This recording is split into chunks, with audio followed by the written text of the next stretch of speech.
अस्सलाम वालेकुम दोस्तों, क्या हाल चाल है। ये उन तमाम नौजवानों के लिए नंबर दे दें, बात करनी है, मिलना है। भैया हमें कोई हर्ज नहीं किसी से बात करने में, मिलने में, सब कुछ चल रहा है।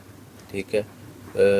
मैसेज का रिप्लाई अल्हम्दुलिल्लाह टाइम पे कर दिया जाता है, कमेंट्स का रिप्लाई कर दिया जाता है। वो आपको पता है दुनिया तंग है हमारे से कि ये बंदा रिप्लाई क्यों करता है।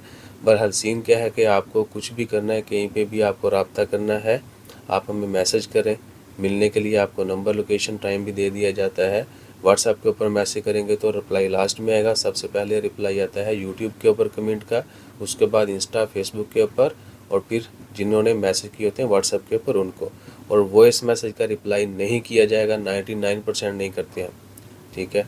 उसकी एक वजह है कि क्यों नहीं करते। ठीक है। बल्कि सीन क्या है कि आप हमें टेक्स्ट करेंगे, हमें वॉइस करना चाहिए।